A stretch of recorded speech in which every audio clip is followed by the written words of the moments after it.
Bonjour, shalom, assalamu alaikum. Il sonne 11h et nous sommes le mardi 13 octobre 2020. Vous êtes très nombreux à nous écouter sur les antennes de la nouvelle génération Canal FM à Lomé, ses environs. Mais vous nous suivez également sur les antennes de Radio Lumière qui émet depuis Anéro, Radio Centrale FM 6 à Sokodé au centre du Togo, un pays thème Kotokoli.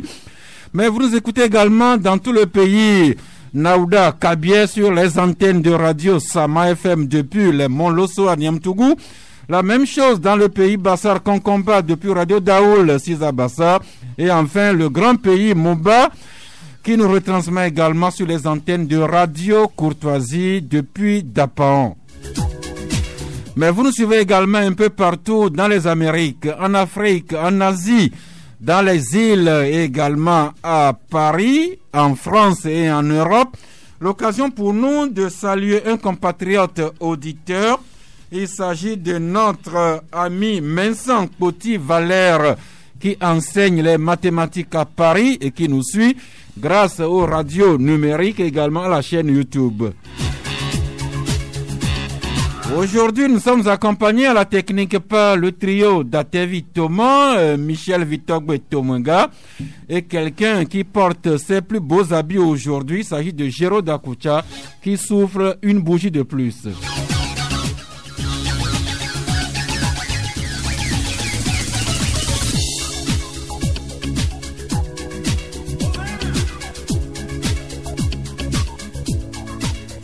Joyeux anniversaire, joyeux anniversaire, joyeux anniversaire.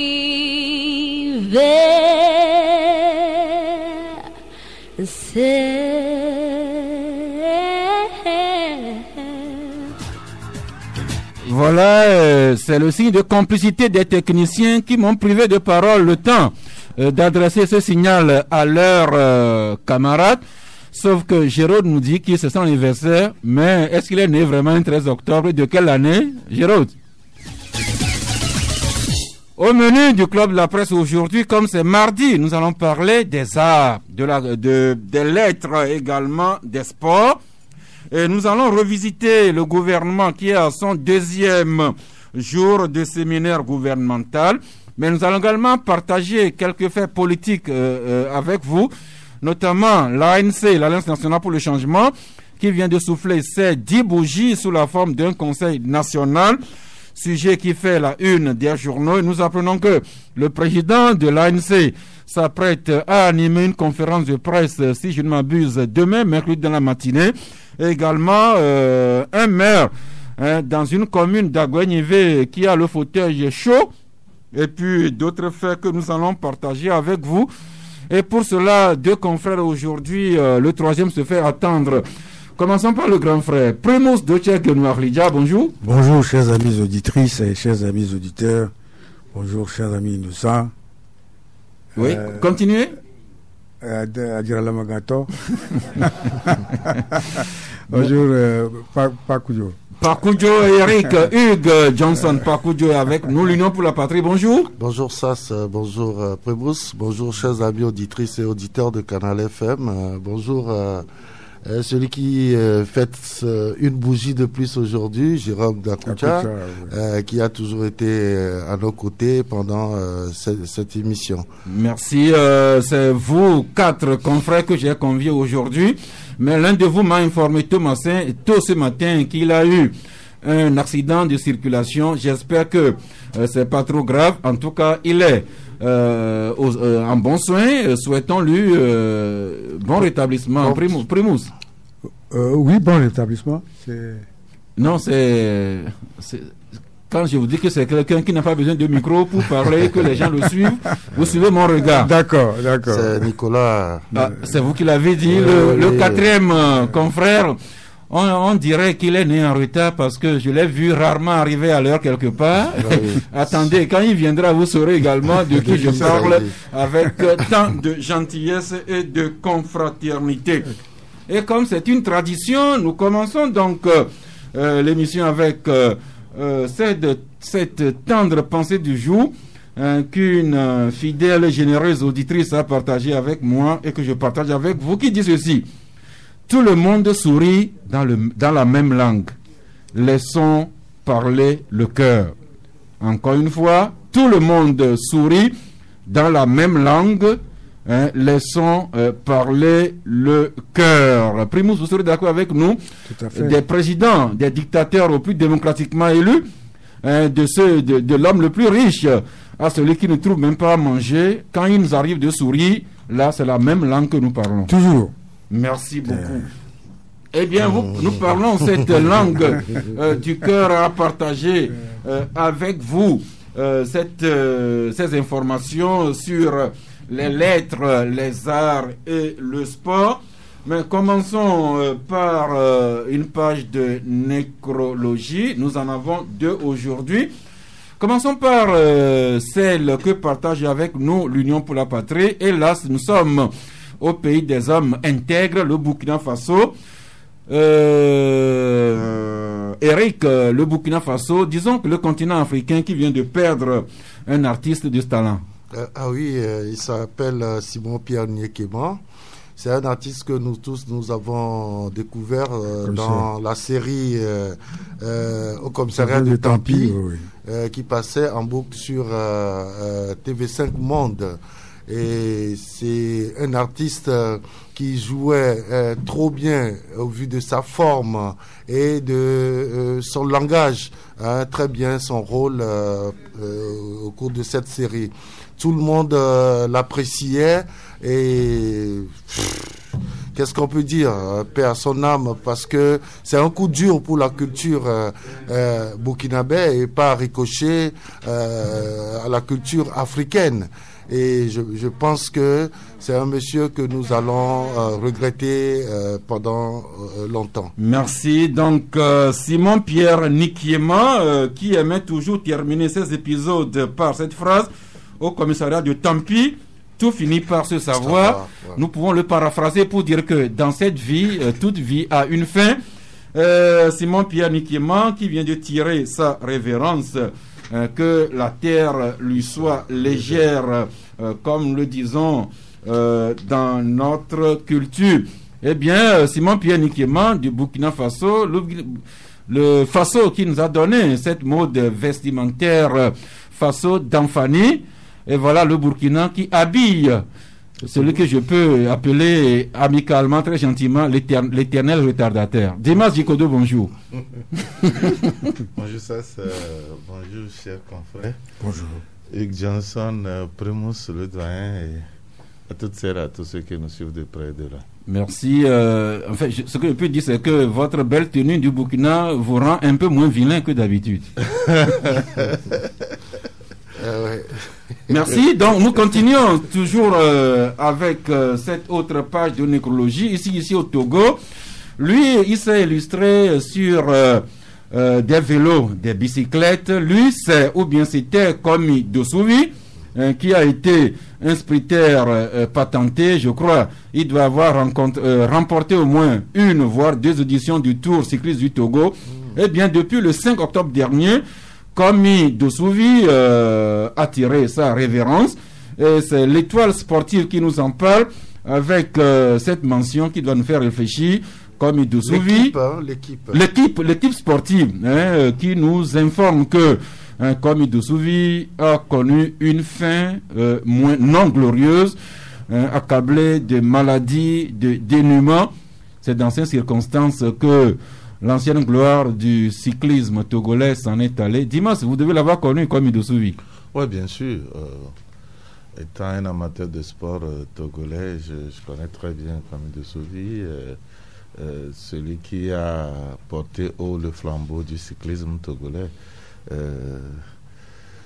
Malheureusement, comme on l'a dit, nos stars connaissent toujours ces fins-là dans notre pays. Je ne sais pas s'il faut repenser les choses. Ce n'est pas que je ne sais pas. Il faut repenser les choses. Il est vrai que si quelqu'un embrasse une carrière, c'est pour, premièrement, sa propre gloire. Les bénéfices qu'il engrange, c'est à lui de les bonifier.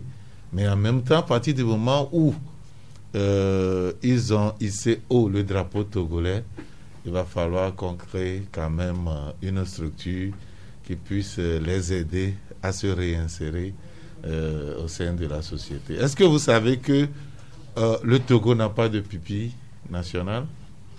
Ou les soldats qui sont partis au front et qui laissent leur vie puissent avoir leur famille, leur progéniture encadrée? Nous n'en avons pas jusqu'à maintenant. Ce qui veut dire que si tu défends les couleurs nationales au nom du pays, tu laisses ta vie, c'est fini, c'est toute ta famille qui perd. Et après, on peut laisser quelques décorations sur ton cercueil. À titre posthume, mais c'est fini pour ta famille. Et donc, je pense que tout ça doit être repensé de façon à ce que, vous voyez par exemple, au Mali, je vous donne un exemple du Mali, quelqu'un qui a été une fois décoré, s'il est mort, le président a l'obligation d'être présent. Le président de la République a l'obligation d'être présent aux obsèques. Et non seulement cela, c'est l'État qui prend en charge les frais des funérailles. Là, vous parlez du Mali. Je parle du Mali.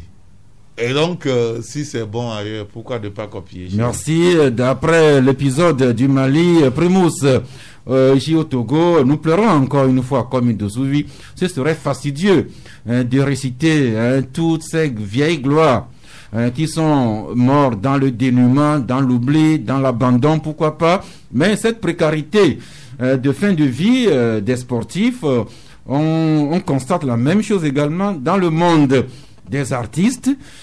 Dimas vient d'y ajouter la fin de carrière peu glorieuse des militaires, surtout ceux qui sont tombés au combat. Mais également le monde de la presse, nous commençons à prendre de l'âge et Primus, et nous constatons que nous sommes également rattrapés par des fins de vie vraiment peu glorieuses. L'occasion pour nous de réfléchir nous-mêmes et de saluer un peu ces actions au niveau de l'État, l'accès universel aux soins qui vient de faire l'objet d'un département ministériel, l'assurance maladie que le gouvernement ambitionne d'étendre à toute la population. Ce serait vraiment des solutions pour soulager un peu le Togolais. Primus? Oui, je vais dans le même sens que Dimas. D'abord, est-ce que nous avons un cimetière national? Non, on n'en a pas. Si le président Faure, un beau jour décède, nous l'enterrons où? Encore dans son caveau familial? C'est pas normal. C'est pas normal. Pas du tout normal.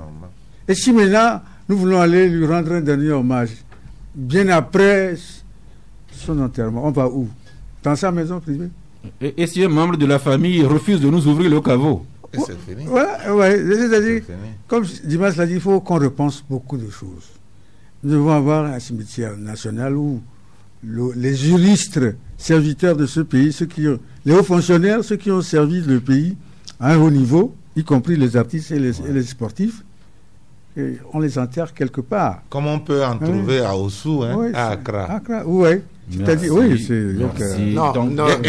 Aujourd'hui même, vous allez vous poser la question, où se trouve au juste la tombe de Sylvanus Olympio? Quelqu'un vous dira... De Gruniski, Nicolas. Vous trouve dans le caveau. Que vous ne pouvez pas visiter. On est en train de parler. Gruniski, Nicolas Gruniski. Il est quelque part sous une tombe anonyme à Takwame. Et Meachi. Le Premier ministre Meachi. Antoine Meachi, ancien vice-président, là je ne sais pas. Mais l'ancien président Kleber Dadjo, il est dans son Sioux natal là-bas. Quelque part où peut-être vous n'allez pas retrouver. Sous une tombe vraiment anonyme. Des questions qui nous interpellent. Et comme à ce niveau-là. Oui, justement. Juste un moment.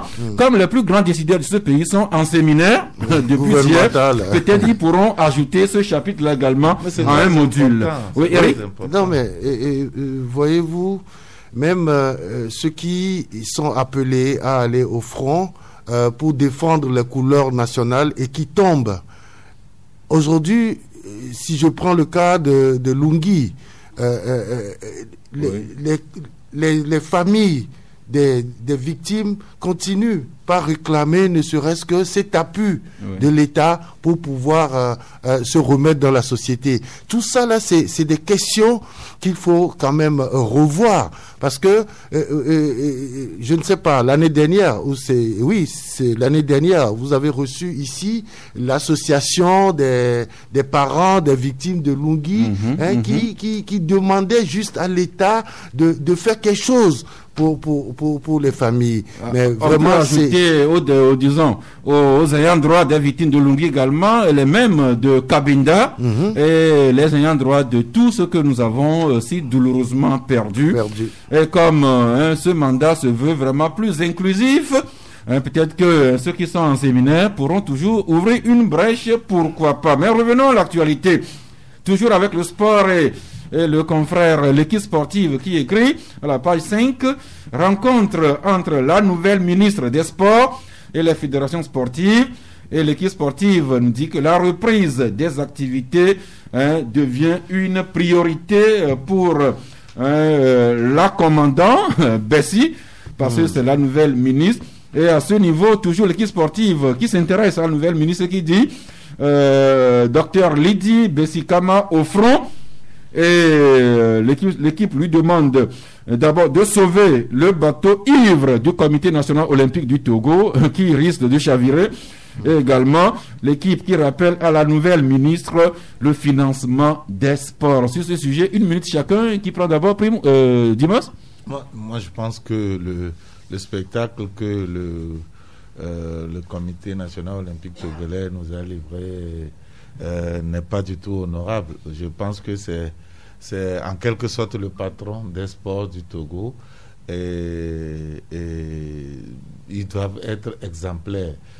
Ce qui s'est passé jusqu'à maintenant n'était pas du tout honorable, et je pense que l'ordre revient peu à peu à la maison, et la ministre est appelée à jouer vraiment un grand rôle pour amener un apaisement total dans la maison. Vivement, et que les compétitions reprennent.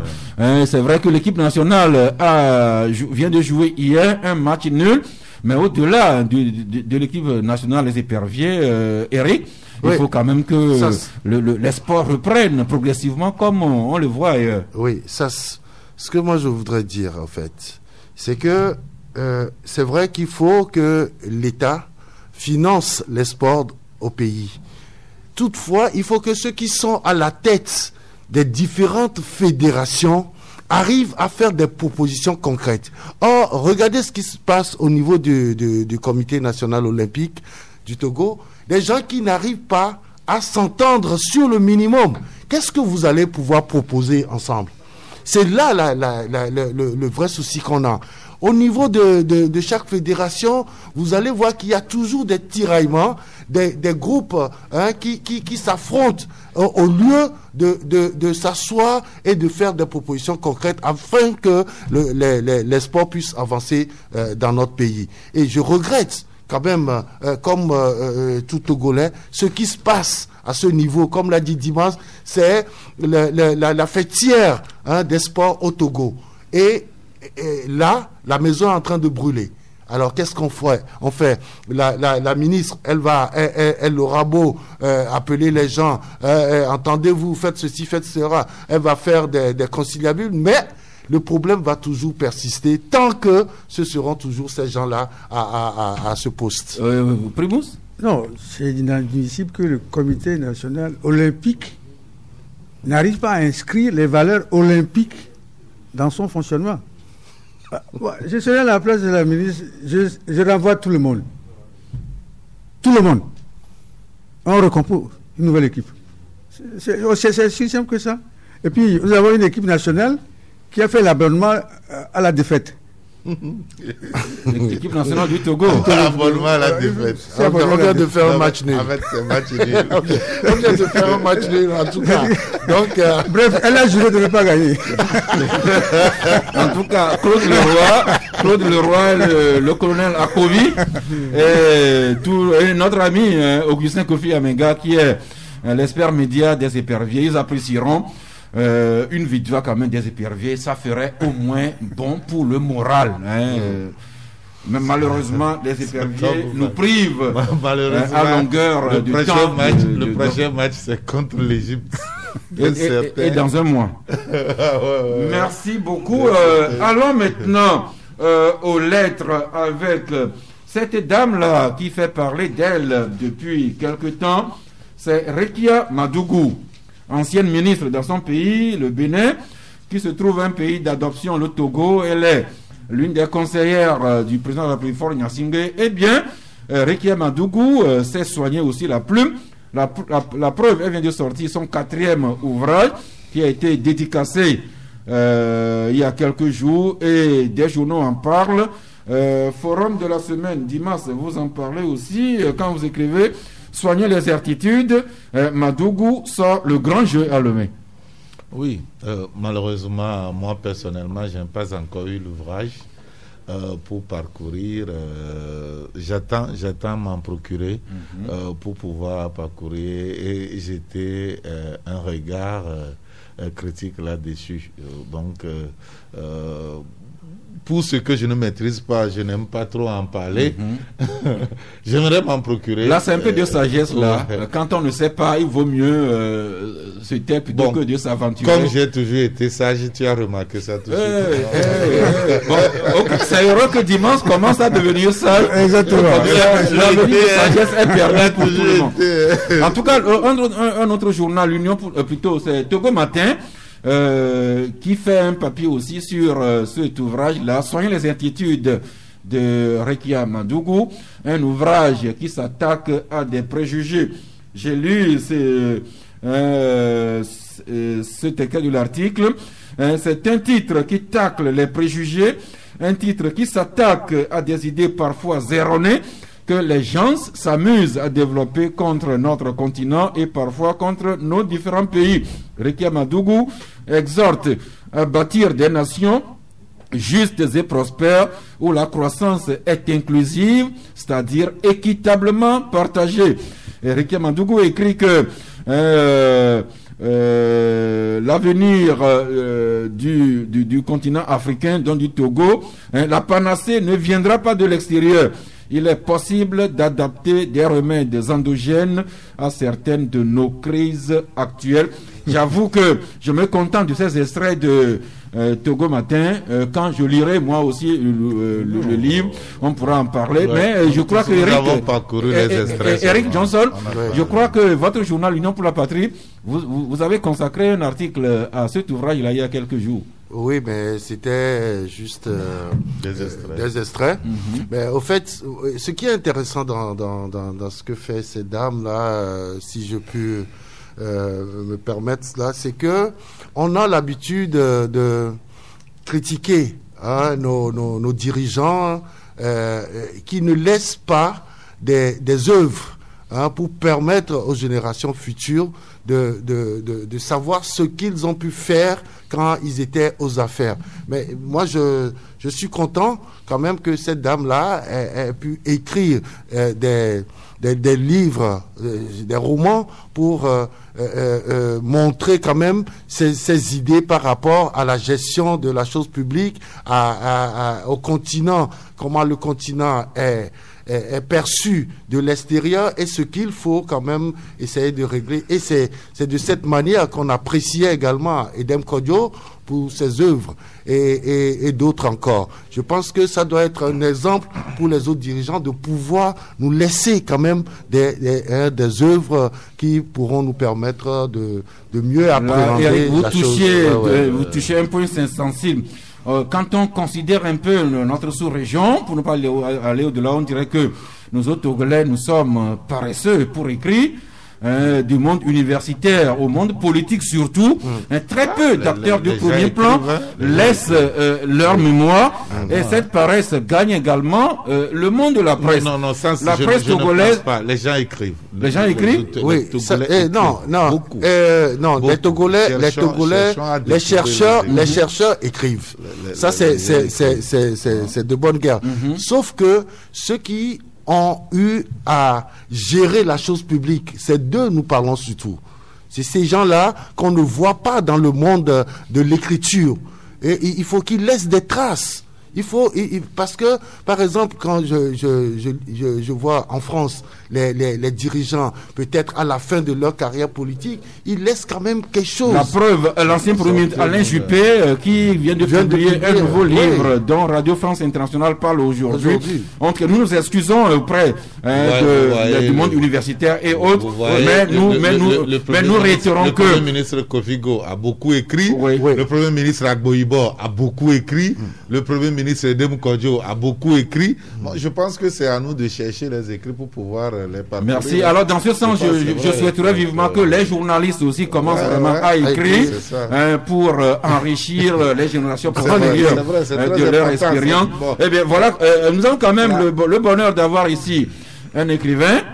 Primus Dotchek-Genou, sauf que il nous a parlé de son livre que j'attends depuis des mois. Il avait écrit un livre que nous avions publié longuement, les extraits, dont nous avons publié longuement les extraits dans les colonnes de forum de la semaine. C'est de Khéops à Nelson Mandela. Voilà.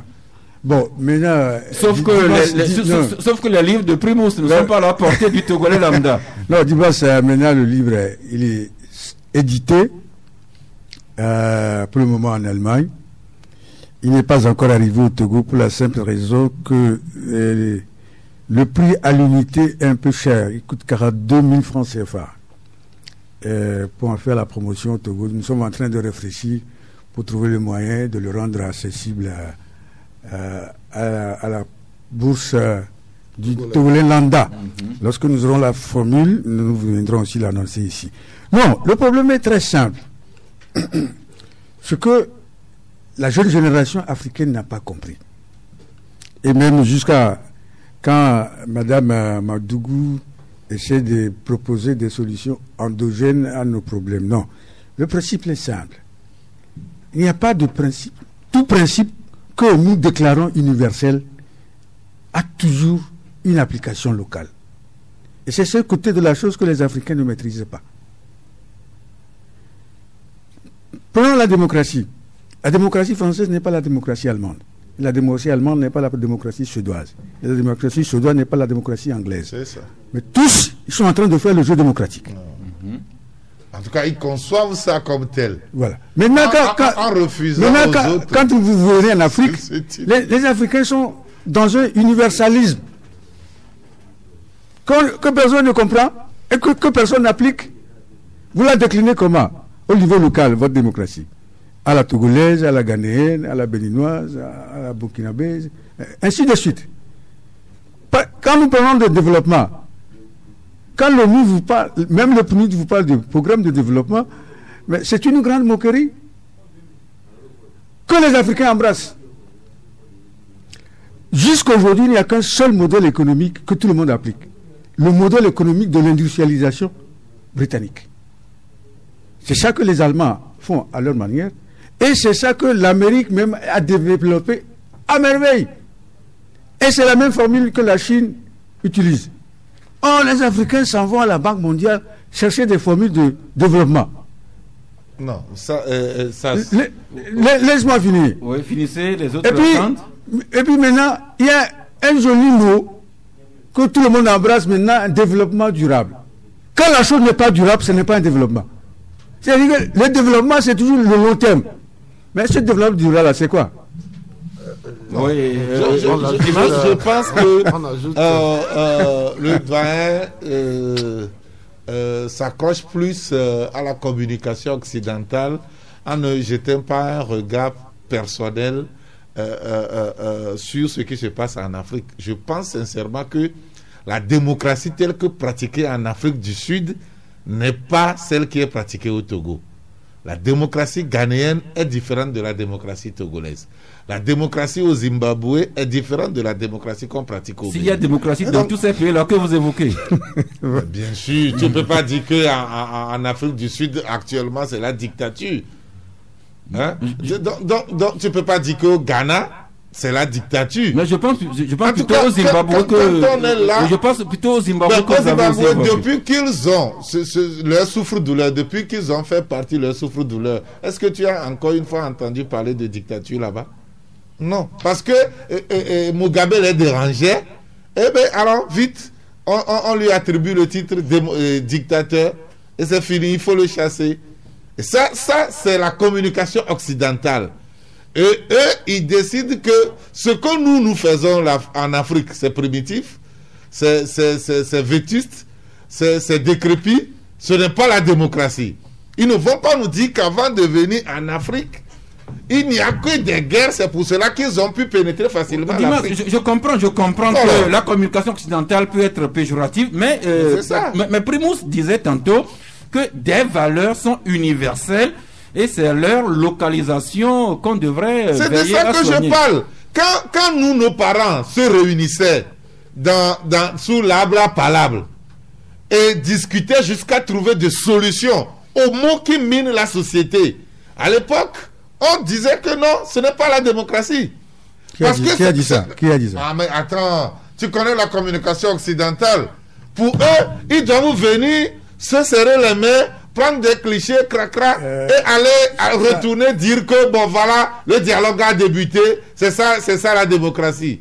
Et ce que nous faisons en Afrique, non, c'est pas la démocratie. C'est eux qui nous ont amené la civilisation, c'est eux qui nous ont appris comment vivre ensemble, c'est eux parce qu'en Afrique c'est la débat. C'est ça le cliché. Le débat reste ouvert. C'est ça le cliché. Le débat reste ouvert. Dieu merci. Moi, je suis jamais d'accord là-dessus. Le débat est ouvert. Dieu merci.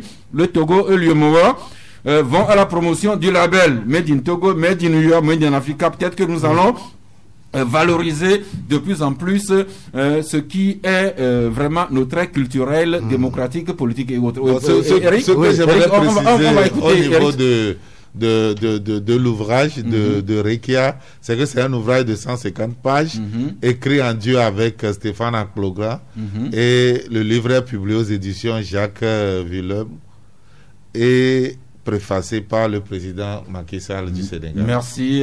Nous allons maintenant écouter Eric pour clore un petit débat. Oui, je dis, tout le monde a raison. Hein. En réalité, tout le monde peut avoir raison en même temps. Tout le monde a raison. Tout le monde a raison du moment où... C'est celui qui ne sait pas juger qui dit ça. Et Primus, tout le monde a raison. Tu ne vas pas m'apprendre à faire des jugements. Tout le monde a jugé. Eric, vous n'êtes pas juge, mais parlez comme journaliste. Nous sommes en train de débattre d'un sujet très intéressant. C'est la façon dont chacun perçoit en réalité la démocratie. Si les Occidentaux pensent que c'est eux qui nous ont tout apporté, et donc nous devons fonctionner de la même manière que, démontrons à ces Occidentaux que nous avons notre façon de faire qui est beaucoup plus démocratique que ceux qui sont en train de chercher à nous inculquer tous les jours. Donc à partir de ce moment, je souhaite vivement, comme tu viens de parler de la semaine le mois de la promotion du label Made in Togo. Made in Togo. En commençant d'abord, hier, je vous suivais, vous parliez des produits vestimentaires. Entre autres. Et vous disiez que au Burkina, au Ghana, le président se met en quêter pour venir faire sa prestation de serment et tout ça. C'est de très bonnes choses. C'est de cette manière que nous pouvons déjà, à partir de la base, commencer par inculquer une certaine façon de vivre. Chez nous, de montrer ça aux autres. Parce que la démocratie dont on parle, c'est juste la manière de vivre en société, en communauté, pour qu'il n'y ait pas de problème, pour que les guerres qu'on a toujours eues, les dissensions qui deviennent des conflits, que tout ça la cesse. Et c'est de cette manière que nous pourrons avancer ensemble. Je crois que Primus parlait de développement durable. Développement, d'accord. Maintenant, durable, c'est par rapport à l'environnement et tout ce qui l'englobe que ce mot-là a été ajouté. Quand même, merci. On va clore ce chapitre avec l'association Made in Togo qui met à disposition son e-commerce, le www.madeintogo.com pour la commercialisation des œuvres littéraires togolaises. Quand Primus aura réussi à faire venir son livre au Togo, vous pouvez approcher Made in Togo pour diffusion ici chez nous. Eh bien, Est-ce que je peux placer un mot? Ok, juste un mot, vous avez dit. Oui, un mot. Ben, ce qui se passe, c'est que je pense que sincèrement, au niveau, même à un niveau élevé, nous avons décrété la chose, mais nous ne cernons pas à fond la valeur de ce que nous sommes en train de prôner. Prenez l'économie togolaise en général. Vous allez voir comment l'économie togolaise est dominée. Je ne suis pas xénophobe. Je ne veux pas cultiver la haine de l'étranger. Mais comment notre économie est exportée par ceux qui viennent la tenir en laisse ici. Extraverti. Alors, vous allez voir que si vous voulez prendre un certain nombre de tenues, c'est carrément entre les mains des étrangers. Et quand vous regardez ça de près, ce n'est pas des gens qui investissent ici. Ils n'ont pas de vie sociale ici. Ils thésaurisent leurs sous qu'ils exportent. Ils n'ont pratiquement pas d'argent sur leur compte, même dans nos banques. Pas du tout. Pas du tout. Que ce soit ceux qui viennent prendre les grands travaux ici, vous n'allez pas voir leur compte ici. Ce que vous allez voir, c'est qu'ils ont, au sein de leur ambassade et autres, des filières pour faire rapatrier leurs bénéfices. Alors, vous prenez l'économie simple, dans l'informel. Vous voyez ceux qui vendent à la criée autres là. Tout ce qu'ils font. Vous n'allez pas les voir prendre même les bâtiments ici. Ils sont 20, 30, 40 dans un seul bâtiment. Ou bien dans une seule chambre. Alors, ils cotisent à peine 150, 200 pour pouvoir payer le loyer. Ça veut dire que tout ce qu'ils font ici, ils réduisent tellement l'économie de façon à exporter les bénéfices qu'ils font. Alors que nous autres, nous nous accrochons à cela. Prenez par exemple Tanko Timati et décidez aujourd'hui que vous n'allez plus prendre les Doppio, Pomodoro et autres là, d'Italie et autres là. Et on va donner la chance à Tanko Timati de produire. Non seulement qu'il va beaucoup recruter, mais aussi il va faire beaucoup de bénéfices pour pouvoir investir ici. Et l'entreprise va grandir. Non seulement lui, mais ceux qui font les tomates, ceux qui cultivent les tomates qu'il est en train de transformer, mais vont voir leur champ s'étendre.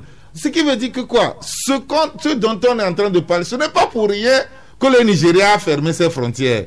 Si nous voulons vraiment nous développer, vous allez voir que celui qui fait le pain avec avec nos tubercules, notre ami Daniel Agblevon, voilà, il aura plus de gens employés. Ceux qui cultivent les tubercules ici auront les débouchés pour pouvoir. Donc, je pense qu'il faut repenser cela. C'est une interpellation là-dedans. Voilà, il y a également notre ami Jerry Taman qui a publié une réflexion sur les réseaux. C'est utile si on veut vraiment faire de cette exhortation une vraie relance de notre économie et même du sens un peu patriotique. Ok, justement. Je veux juste dire que même si nous ne maîtrisons pas les contours de ce mois de consommer togolais, je pense qu'il faudra commencer quelque part. Non, et c'est une très bonne chose. Le problème est simple. Bon, il faut valoriser. Dans un pays où vous n'avez pas encore créé la fierté nationale autour d'un symbole, c'est difficile d'inciter les gens à quelque chose. Merci. Et Eric a dit, il faut quand même commencer quelque part. J'ose espérer que les plus grands décideurs... Je donne un exemple. Oui, terminer rapidement. Nous venons d'avoir une nouvelle brasserie qui nous invite à consommer une bière allemande. Des contradictions. Et le terrain sur lequel personnellement j'attends les décideurs, c'est à quel degré ils vont consommer les médias locaux. Nous avons perdu la main. Nous avons perdu la main sur notre économie. Prenez même la friperie. Qui sont ceux qui détiennent là-bas? Prenez les habits de pantalon, là, les tissus de pantalon. Ce débat, Qui sont ceux qui tiennent cela? Prenez même dans la restauration. Oui. On est tous d'accord. On est tous d'accord là-dessus. Il faut quand même commencer quelque part. Qui dit de ne pas commencer? Non. Qui dit de ne pas commencer? Non. Au moment où on commence, quand tu dis que nous lançons quelque chose que nous ne maîtrisons pas, c'est de ça que je parle. Personne ne dit qu'on a lancé quelque chose qu'on ne maîtrise pas. Il n'a qu'à corriger ça. Je n'ai pas dit qu'on a lancé quelque chose qu'on ne maîtrise pas. C'est ça que je dis. Nous disons la même chose. Tout simplement, nous demandons que le gouvernement, par le biais du ministre Adedje, qui ne fasse pas de ce mois d'octobre juste un slogan, mais que cela devienne vraiment une véritable manière de vivre en Afrique, au Togo et en Afrique de l'Ouest.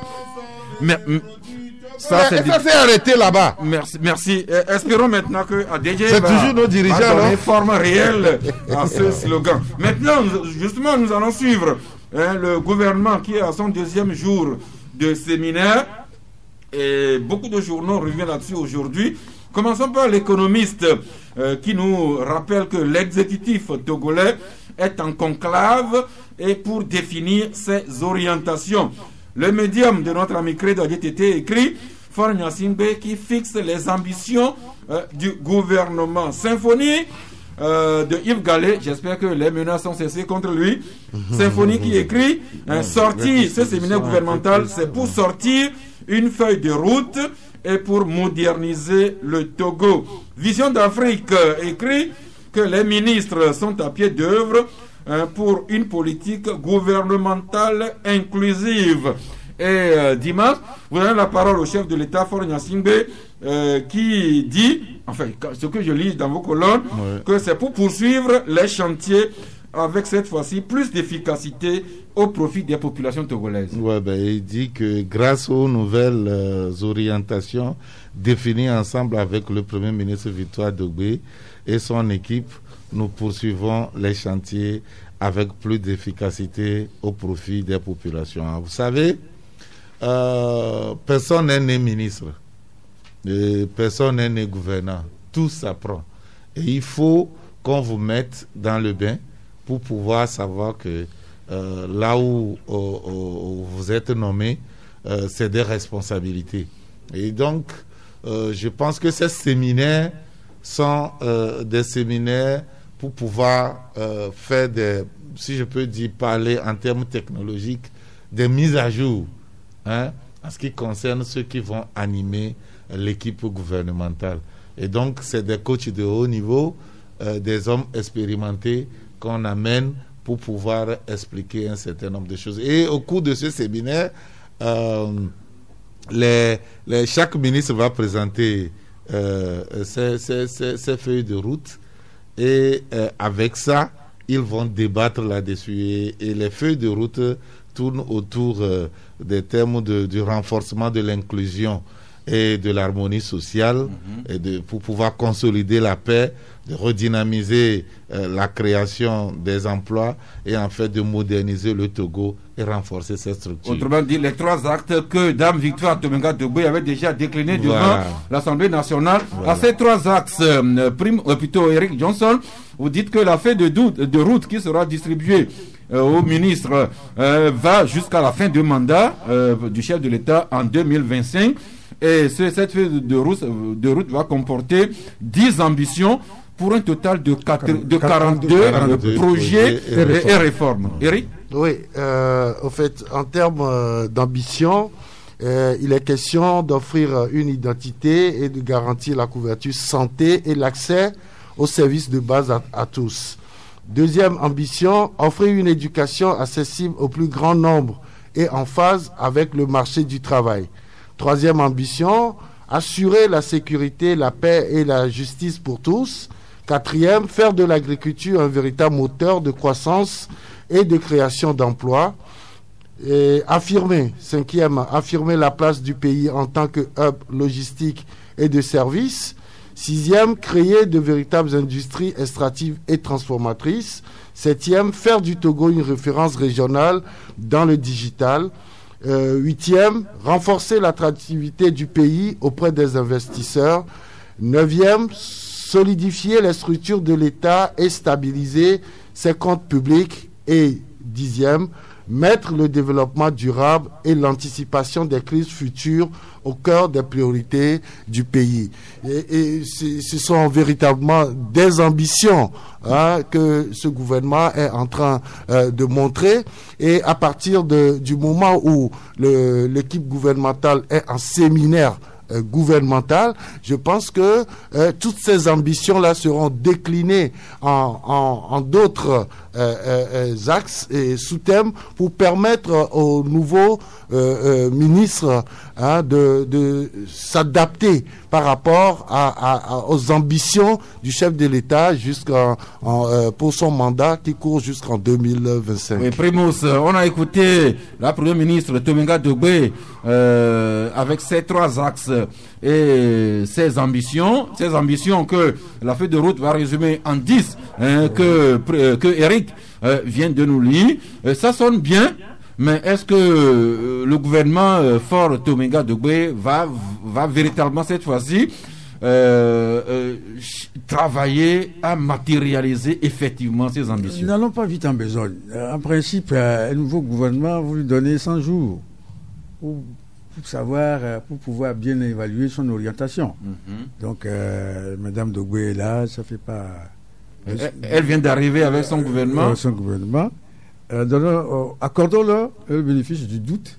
Et après 3 mois, nous allons nous asseoir ici pour maintenant radioscoper, diagnostiquer, passer à la loupe toutes les décisions prises en ces 3 mois et les actes qui ont suivi. Un séminaire du gouvernement, c'est tout à fait normal. Quand je prends par exemple M. Kukuroko, il vient de quitter l'université, c'est la première fois qu'il est ministre, et il faut qu'on lui donne des instructions, comment il va gérer ainsi de suite. Donc c'est déjà une bonne chose. Ça montre que la dame, Premier ministre, veut travailler et veut faire du sérieux.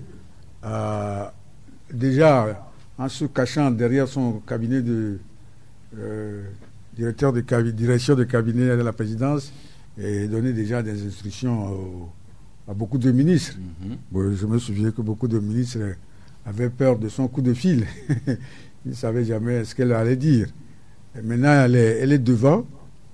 Elle a déjà décrété, elle a fait une lettre circulaire sur le consommé local. Moi, je leur conseillerais de s'ajouter encore beaucoup de conseillers dans l'ombre. Parce que nous avons fait beaucoup d'erreurs dans le passé. Nous avons évité d'éduquer à la citoyenneté. Quand nous disons que je suis Togolais, c'est basé sur quoi? C'est difficile. Maintenant, il y a une branche formation à la citoyenneté qui agissait déjà au ministère de la Communication, qui était rattachée aux droits de l'homme. Il faut enlever tout ça là d'un ministère. Il faut créer un institut. Carrément, un institut d'éducation à la citoyenneté. Parce que c'est tout. C'est plus périn. Qu'est-ce qui fait de nous des Togolais? Pourquoi sommes-nous Togolais? Et comment sommes-nous Togolais? Tu vois, tout cela s'apprend. Donc, il faut que nous allions à une réelle culture citoyenne togolaise. Quand tu te présentes, tu cites toujours un haut lieu Haote. Moi, on me classe, on m'appelle évêque de Dior. En face de moi, il y a un évêque de Lavé. De Diolo, pour être plus précis. Et Eric, qui vient de la ville tricentenaire du Togo et aux 4 royautés. Il est à Sima, ils sont à Sima là-bas. Tu vois, il faudrait qu'un beau matin, on arrête tout ça. Qu'on finisse avec tout ça. Qu'on assoie la chose. Quand on dit qu'on est Togolais, il faut que ce soit quelque chose qui nous rassemble. Jenny Tama, chaque jour, il est en train de nous présenter les pays ici où.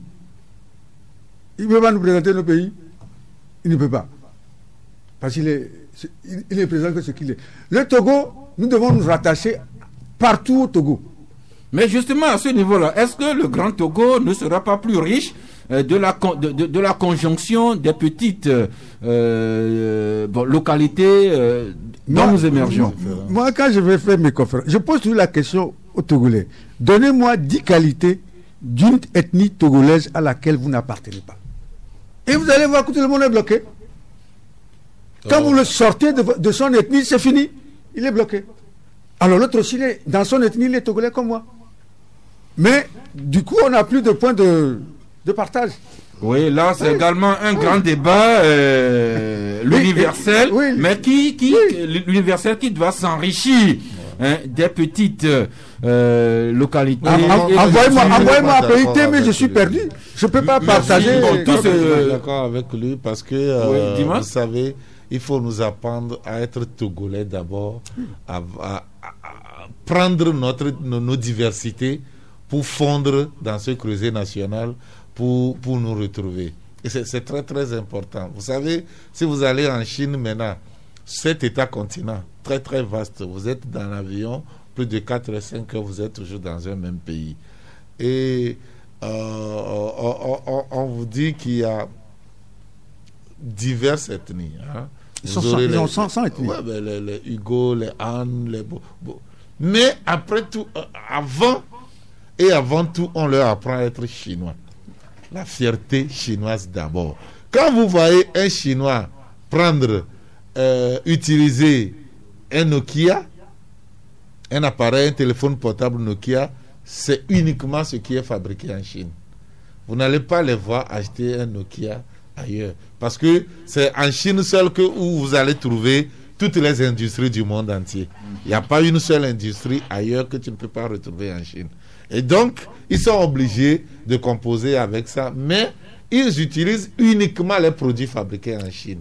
Et on leur donne cette fierté nationale de façon à ce qu'ils peuvent tout traficoter, sauf les produits chinois. Et donc, Huawei, si tu prends Huawei, par exemple, pour pouvoir faire Payo, il faut savoir que demain, tu seras pendu. C'est comme ça. Disons sévèrement jugé. Pendu, je dis pendu. Bon, pendu parce que la peine de mort n'est plus à l'ordre du jour. La preuve, la présidente de la CNDH qui a accordé... la CNDH va jusqu'en Chine. Non, moi je reviens ici au Togo. Je reviens ici au Togo, justement à propos de pendre ou bien de condamner à mort. Eric, il est important de rappeler cet entretien que Madame Nakpapolo vous a accordé sur la peine de mort qui est supprimée ici au Togo. Oui, elle l'a dit clairement que désormais la peine de mort est devenue totalement abolie. Et donc c'est par rapport surtout à la vindicte populaire et qu'elle dit que c'est un crime.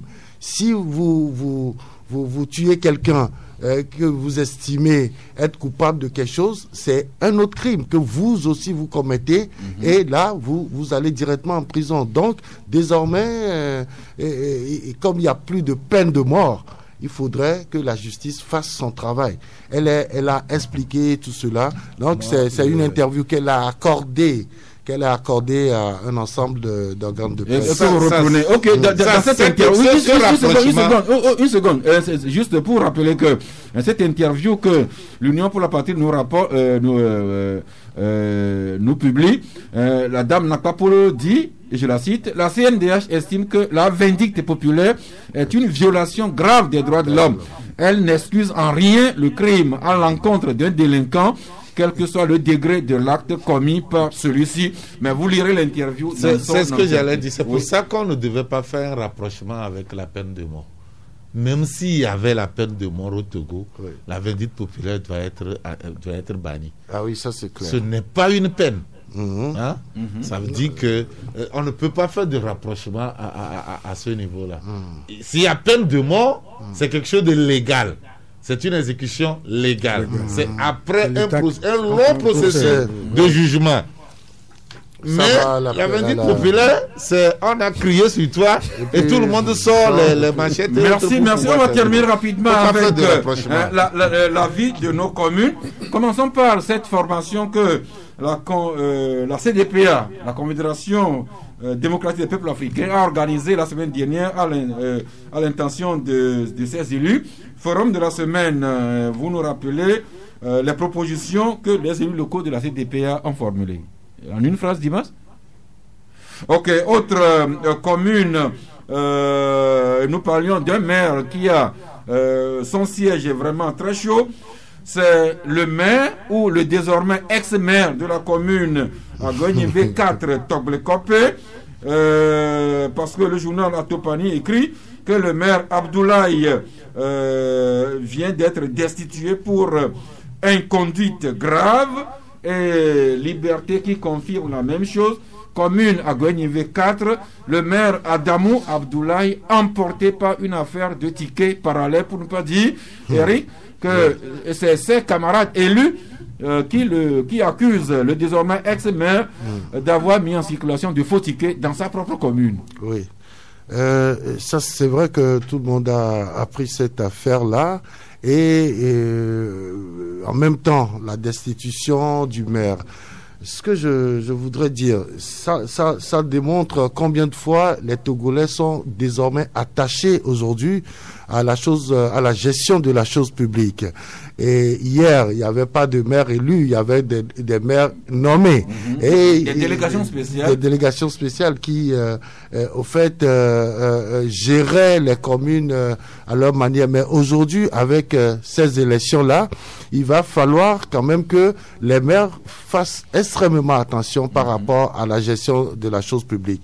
Je voudrais dire tout simplement, la destitution, est-ce que cette destitution-là a suivi les procédures qui se trouvent dans le règlement intérieur de la commune ou dans les tests de la décentralisation? Parce que, logiquement, il s'agit là d'un détournement de deniers publics, s'il faut être clair. Mais maintenant, il faudrait qu'il y ait quand même une procédure judiciaire. Est-ce que dans les tests, les élus locaux ont la capacité de destituer ce maire-là de cette manière? Est-ce que il ne faudrait pas attendre quand même la justice pour pouvoir décider? La deuxième chose, est-ce que de cette manière-là, nous ne sommes pas en train de courir vers un autre danger où des maires qui sont en place et qui, par exemple, après des négociations, parce que il y a eu des négociations entre des partis politiques pour l'élection de certains maires. Et si par hasard, parce que pour X ou Y raison politique, on peut se permettre de destituer rapidement ces maires-là sans respecter les procédures. Mais cela dépendra de la faute qui sera reprochée à ce maire. Quelle que soit la faute. Disons-nous la vérité. Oui. Dans un état de droit, l'État lui-même est soumis aux droits de l'État. Voilà. Et c'est en Afrique, on fait beaucoup de raccourcis. Ah oui.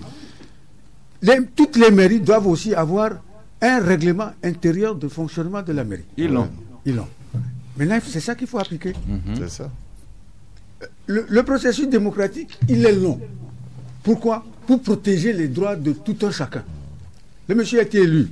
Comme dit Eric, il a détourné de l'argent public. Il est soupçonné ou bien il est accusé d'avoir fait circuler des tickets parallèles dans sa commune. Déjà, c'est un soupçon qu'il faut amener à la preuve. Maintenant, quelle est la sanction prévue? Il faut le chasser. Donc, dans l'état de droit, l'État est soumis lui-même à son propre droit. Oui, on va terminer, Dimas, avec cet atelier qui a réuni les élus locaux de la CDPA, et qui se sont séparés avec des propositions. Oui, bon, ils ont remarqué un certain nombre de dysfonctionnements au sein des municipalités. Ils ont même noté des conflits intéressants entre les maires et les préfets, les maires et leurs agents, les maires et leurs secrétaires généraux, les maires et leurs conseils, donc découlant parfois d'une mauvaise compréhension des rôles de tout un chacun. Et là-dessus, face à cela, ils ont préconisé la création urgente des bureaux des citoyens dans toutes les communes et le respect des tests dans la gestion quotidienne des communes et l'inscription au budget communaux de la formation des conseillers municipaux et personnels de la commune. Pour dire que il y a un certain nombre de comportements désobligeants qui se déroulent au sein des mairies et qui sont inhérents à la non-maîtrise, à la méconnaissance des procédures au sein de ces communes. Moi, je dis, si le maire qui est déchu voit que ses droits ont été bafoués, mais il n'a qu'à saisir les tribunaux. Je pense que le juge administratif va lui donner le droit. Ok, c'est sur ce chapitre-là qu'on termine pour l'ANC. Attendons plutôt la conférence de presse que le président Jean-Pierre Fabre va animer demain. Conférence au cours de laquelle il va sûrement expliciter les actes que son Conseil national a pris. Et nous serons à loisir toute la semaine d'en débattre. Pourquoi ne pas avoir un dirigeant de l'ANC d'ici la fin de la semaine pour une compréhension inclusive des actes de ce Conseil national qui apparemment donne l'impression de relancer ce parti dans la vie politique nationale. Il est 12h passé 1 minute. Nous allons devoir marquer un arrêt, souffler un peu, faire un clin d'œil à nos partenaires et nous revenons branchés sur nos chers auditeurs. 93.5 Canal FM.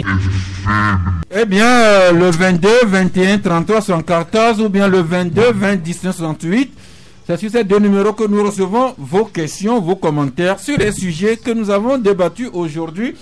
Le premier auditeur, bonjour. Oui, allô. Oui, bonjour, c'est monsieur? Oui, c'est Pelé. Pelé, oui, allez-y.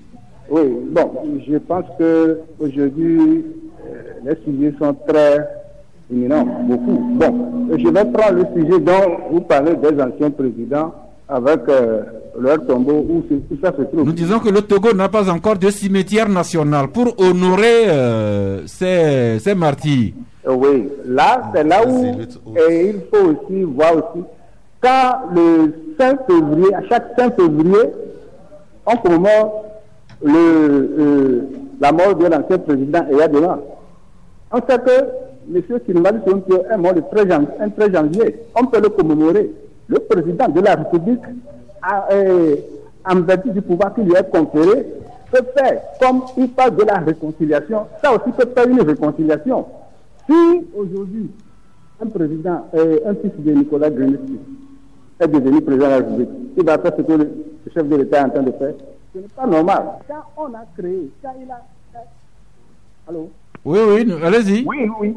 Quand il a dit que lui c'est lui, moi c'est moi, et qu'il faut une réconciliation, et qu'on a créé la CBG, et la CBG a pondu un livre blanc, ça a été dit bien clairement qu'il faut une réconciliation. Ça aussi fait partie de la réconciliation au moment où le chef de l'État... En fait, vous nous rejoignez que le Togo doit savoir honorer ces figures marquantes. Oui, bon. Mais là, le deuxième sujet, c'est le séminaire que fait le gouvernement. Oui. Moi, ce que je dis, c'est très bon.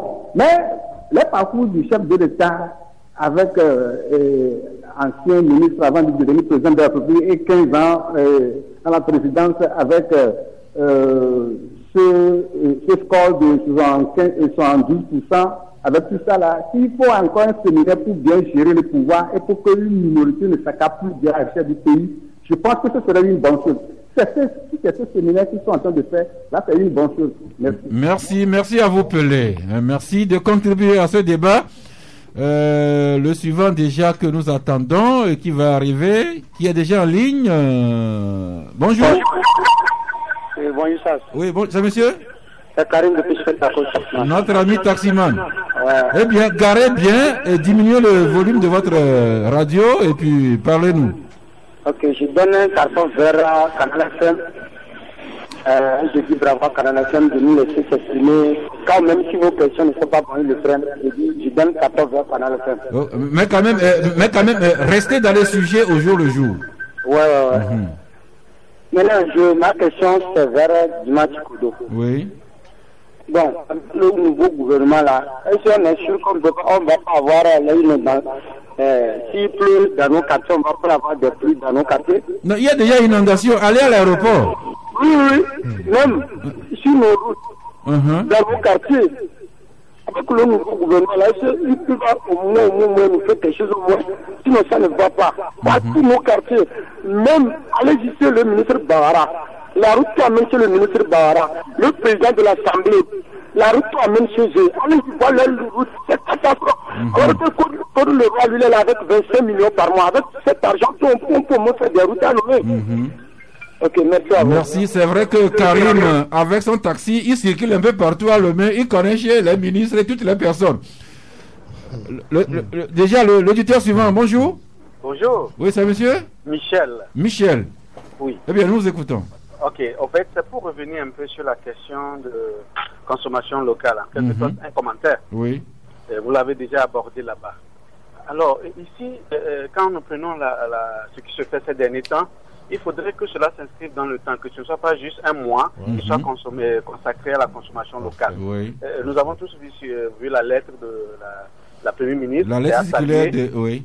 Mais ici, il ne faudrait pas se contenter que d'aimer. Il faut aller loin, aller vers la consommation même de nos soins. Il faut que eux, les ministres et tous ces responsables consomment d'abord les soins. Les hôpitaux togolais. Voilà, ça commence par là.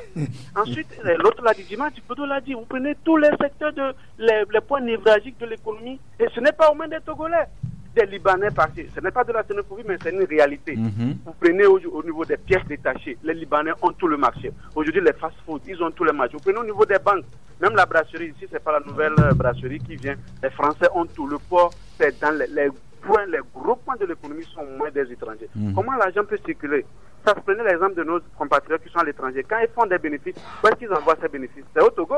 Ils envoient construire ici, investir ici. De la même manière, tous ces Libanais, tous ces Français, j'en passe, les Israéliens et tout, quand ils feront des bénéfices, ils vont juste vous donner ce qu'il faut, les impôts. Mais le reste, la grande partie, ils vont l'expatrier chez eux. Donc, en ce sens, la consommation locale doit aller aussi vers là. Et puis, autre chose, au niveau de l'expertise, ça, c'est KO. Vous ne pouvez pas savoir, comme en tant que Togolais, je suis choqué, peiné de voir que le gros marché sont donnés aux experts étrangers, sénégalais par-ci, français par-là. Et hier encore, cette fille, moi, elle m'a choqué, je ne sais pas ce que vous en pensez. Nous avons vu qu'à ce séminaire gouvernemental qu'il faut saluer, nous avons vu à côté, à la gauche du président, un Français, enfin, bref, pas un Français, on a vu un étranger. Je me dis, mais dans quel pays étranger qui se réclame souverain, un événement aussi important, et on voit quelqu'un assis là-bas, un étranger. On me dira des partenaires, mais pour l'image, ça choque. Donc il faut commencer aussi par consommer l'expertise locale. Merci. Les décideurs qui sont au séminaire, espérons que tout ce que nous disons ici, au moins une partie, va les rejoindre à la présidence de la République. Allô? Oui, bonjour. Bonjour. Oui, c'est monsieur? Oui, c'est monsieur David. David. Ouais, okay. Je voudrais tout simplement adresser à monsieur Dimas. Oui, vraiment, je l'apprécie. C'est des journalistes comme ça que nous voulons. Merci. Il y a Dimas. Après Dimas, c'est Lucien Diossou Vincent. Voilà. Ah bon? C'est des repères, c'est des repères comme ça. Là, c'est vous qui parlez, hein? Oui, c'est moi qui parle, ça c'est sûr. Voilà, je les félicite, je les jette des fleurs. Allez, bonne émission. Bye. Merci beaucoup. Déjà, l'auditeur suivant. Dimas, je voyais un peu sourire quand l'auditeur parlait. Ouais. Oh, avec le masque, toi, tu me vois sourire. Merci. Il y a plutôt l'auditeur suivant. L'auditeur suivant, bonjour. C'est ton visage. Alors, bonjour. Ouais. Je le remercie. Oui, c'est monsieur? Monsieur Sass. Oui. Monsieur Adama. Monsieur Adama. Oui, okay. Vous avez tout dit, sauf ce qui va peser de tous les Togolais. Et c'est le foncier. Le foncier. Que des individus ne se font pas un beau matin avec la complicité des juges, avocats, huissiers, et surtout les gros bras. Ils sont de quel corps?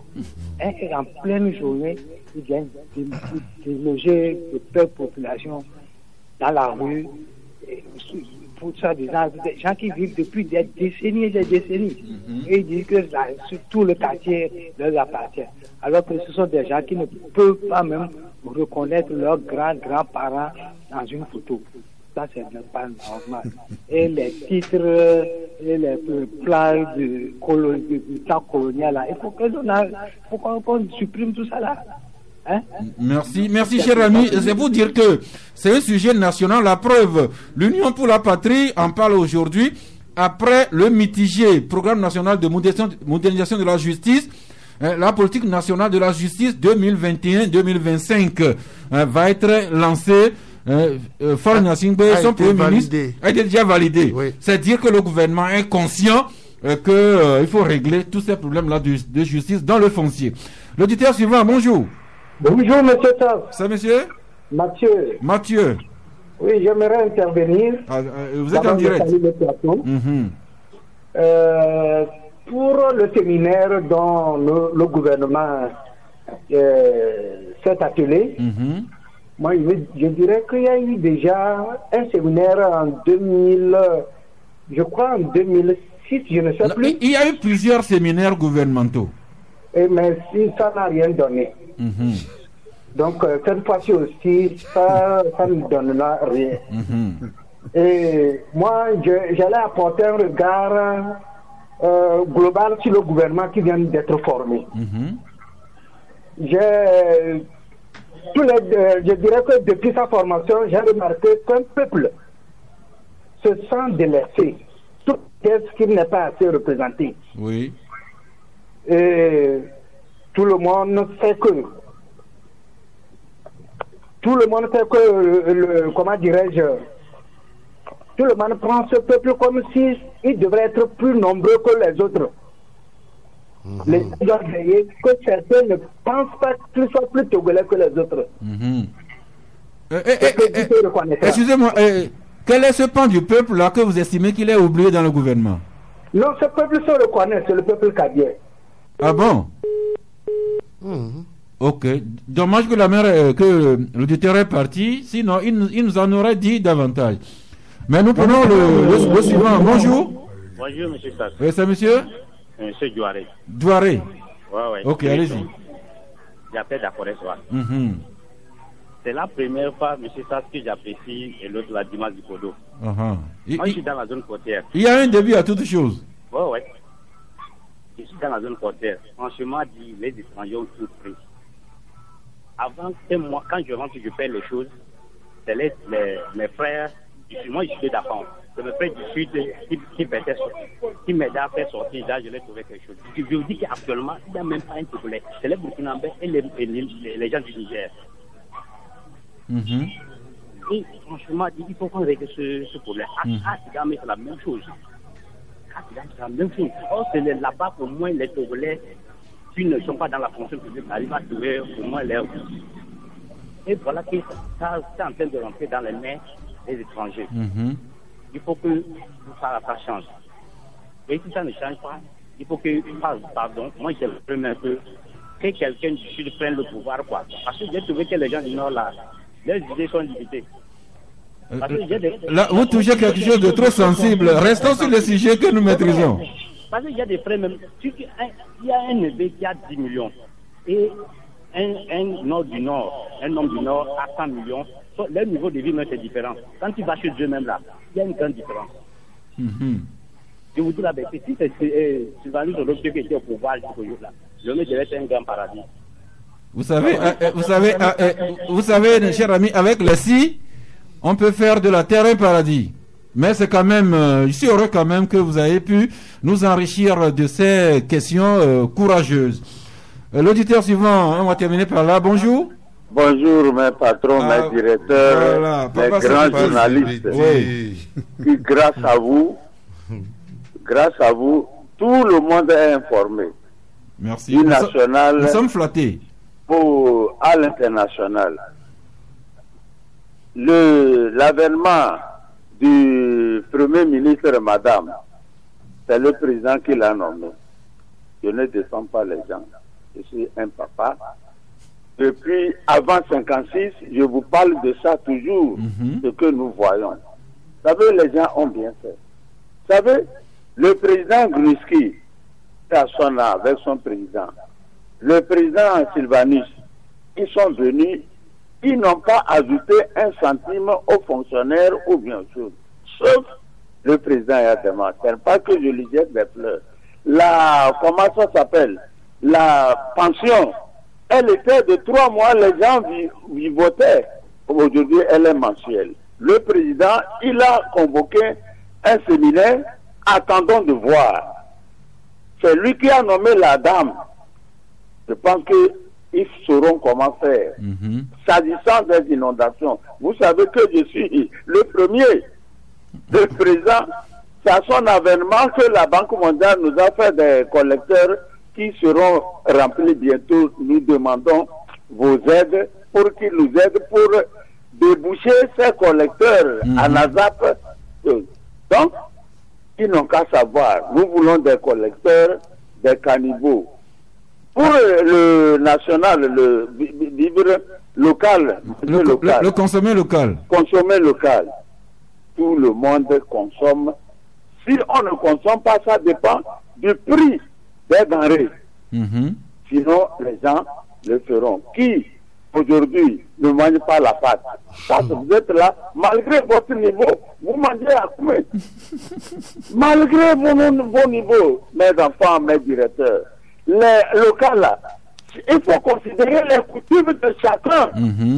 Le Ghana, on dit Rolling fait ceci, fait le... Excusez-moi, le président fait ceci. Mais ici, quelles sont les coutumes des Togolais? Et il faut prendre chaque ethnie. Et quand vous allez à la maison mortuaire, vous êtes musulman, vous n'allez pas porter de veste. Il faut des contextes. Merci Papa Sibiti. Pour terminer avec le consommé local, il faut vraiment exhorter les producteurs togolais à soigner la qualité de leurs produits. C'est parce que nous sommes en commerce, quand même en économie, c'est le rapport qualité-prix qui s'impose à tous. Merci pour ces amis auditeurs qui nous ont enrichis. Seulement, je déplore que le Togo se conjugue au féminin en politique, mais le club, la presse, on ne sent pratiquement pas de voix de femmes. Tour de table pour réagir en une minute. C'est vendredi, non? Oui, tout de table pour réagir sur... Il faut inviter les femmes, ils viendront. Okay. C'est toi qui invites. C'est moi qui invite. C'est toi qui invites et après tu viens déplorer. Non, c'est dire que je ne trouve pas beaucoup de femmes journalistes à inviter. Et quand nous ouvrons l'antenne, très peu de femmes parlent également. Ok, Dimas, une minute pour ramasser ce que les auditeurs ont dit. Oh, je ne peux que remercier ceux qui nous apprécient et demander la grâce de Dieu sur eux pour que Dieu puisse les bénir richement. En même temps, ceux qui nous critiquent, ceux qui nous critiquent, eux aussi font bien, c'est eux qui nous poussent aussi à aller de l'avant. Et eux aussi, j'implore la même grâce sur eux. Et dire que c'est très bien d'être en harmonie avec les auditeurs et de partager les mêmes points de vue. Et je pense que ça doit pousser les dirigeants à prendre ça en compte. Ce qui m'a encore le plus touché, c'est le cas des coachs et des formateurs. Je pense que sur le terrain, on peut trouver des coachs de valeur, de qualité ici au Togo. Et s'il faut consommer togolais, réellement aussi, il faut aller dans ce sens. Si nous prenons par exemple le professeur Aouno, qui m'a eu en 3e année de droit, je vous assure, en matière d'administration, c'est quelqu'un qui est impeccable. Il maîtrise bien la chose. Et je pense que si on s'appuie sur de pareilles valeurs... Le gouvernement, dont le chef de l'État, doit également consommer l'expertise locale, les coachs, les experts. Nous en avons au Togo avant d'aller compléter ailleurs. Eric Johnson? Oui, moi je voudrais juste revenir un peu sur le séminaire gouvernemental et dire quand même aux éditeurs que le séminaire gouvernemental a un objectif, c'est celui d'orienter l'action gouvernementale et de donner des directives à tous les ministres pour pouvoir gérer leur département. Donc, on leur donne la force, c'est-à-dire l'élément nécessaire. On leur dit, voilà l'orientation du gouvernement. Et tout ça là se base aujourd'hui, parce que nous venons de sortir d'une élection présidentielle, ça se base sur le programme de gouvernement du chef de l'État. Et donc ce séminaire gouvernemental là, c'est en quelque sorte une manière de leur dire, voilà comment vous devez gérer la chose. Tu avais déjà dit ça. Non, c'est-à-dire que quand les auditeurs disent que il y a eu déjà des séminaires gouvernementaux qui n'ont servi à rien. On avait dit ici que personne n'est ministre. Voilà, donc il faut, voilà, qu'on vous donne, voilà. Ok, on va accorder également 5 minutes à Primus. Oui, non, l'action gouvernementale, c'est un mouvement d'ensemble. Et celui qui donne le ton, c'est le président. Et il confie ce rôle quotidien à son premier ministre, qui doit tenir en laisse ses ministres pour que chacun dans son département exécute selon le mot donné. C'est l'atteinte des résultats. Oui, l'atteinte. Très, très important. On peut appeler ça, la gestion action axée sur l'action ou le résultat. Le résultat. Merci. Alors on termine avec les cartons de fin d'émission. Vous avez le micro, vous le gardez, Primus? Tu sais que je suis très avare en carton. Ok. Primus n'a pas de carton. Eric Hugues Johnson. Pas de carton. Vous passez aussi Dimos? Moi, je donne 2 cartons. Premier carton vert à celui qui m'a donné le carton vert tout de suite, pour lui retourner qu'il est un auditeur fidèle. Je le remercie. Et en même temps, un carton rouge, encore rougissant, rouge vermeil, au CB de la brigade de Kévé, qui, avec ses menottes, ses agents et ses pistolets, descendent. En tout cas descend avec tous ces éléments sur les hectares de terrain de Ati à Tovu, de Ati à Pédekoué, dans la préfecture de Lavé, pour s'accaparer des terres là-bas, ensemble avec des géomètres qui n'ont même pas accompli leurs travaux, mais qui se sont accaparés des hectares. Mais je vous dis que les terres de Lavé sont bradées. Oui, je vous comprends, mais nous ne sommes pas au Far West. Le Togo est un tas de droit.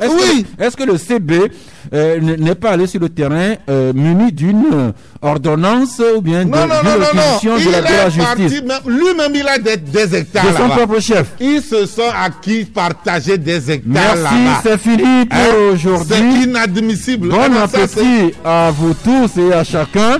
On se retrouve demain mercredi à 11h avec d'autres confrères sur les sujets de l'actualité. Si Dieu le veut, Dieu le voudra bien. Encore une fois, célébrons la vie.